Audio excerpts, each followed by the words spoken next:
Hello guys, tayo ngayon naman ay papasok ng trabaho. Mobile to work tayo. Kasama nyo guys sa ating biyahe. Guys, pajak-pajak lang tayo para exercise. Sarap na naman dyan magbanat-banat yung mga binti, mga hinta, mga balakang, saka sipa-sipa sa pedal ng bike guys.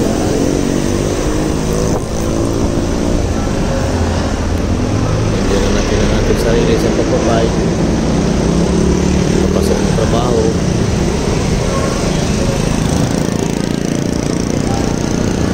Susunod na natin lagi ulan at init sa commute tayo, hirap sumakay. Kaya ito, like bike lang yung sarili tayo service, hindi tayo mahirapan. Hindi ba singit sa mga traffic guys. Ngayon lagi tayo pubrasyo, lalo ngayon nga tag-ulan. Sa mga katulad yung nagbabike, wala lang, lagi nga tayo magdala ng kapote para anytime man sa daan tayo ulanan, may nakahanda na tayo na pangsaklog sa ating katawan. Yan guys, sa mga bigahe araw-araw, kailangan niya natin guys ang kapote. Importante sa atin kasi mahirap magkasakit guys. Pang mga emergency case, kailangan din natin may kasama dala tayo. So nga pala guys, dumaan muna ako ng 7-Eleven kasi nagbayad ako ng ating online police clearance. Ayan guys, after ng payment, biyahe na naman tayo.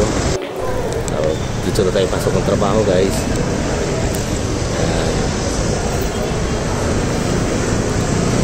Sa mga mahilig magbike dyan, mahilig sa mga adventure sa daan, paki-comment na lang at saka paki-like yung aking video guys para malaman yung saan nakarating ang aking pagpapadyak.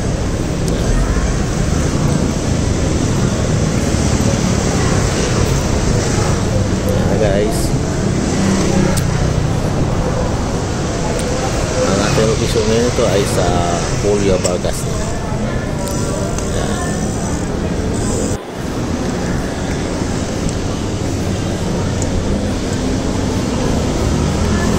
Miss tayo kasi medyo bagal yung sa unahan natin.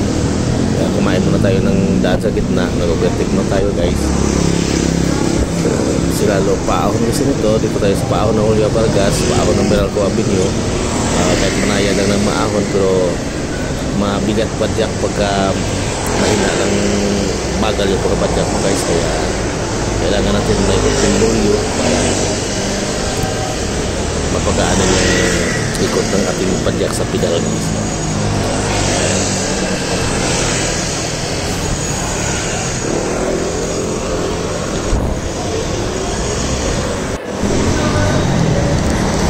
Yan ang buhay siklista.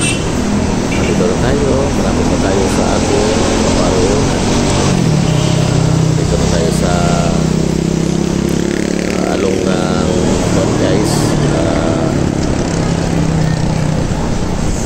papuntang na tayo Itza. Going to Itza na tayo guys. Yan lang guys, mahilig mag-bike dyan, ingat-ingat na lagi, good luck and bye bye sa mahilig sa daan. Ingat lang tayo lagi, kailangan safety first guys. Thank you.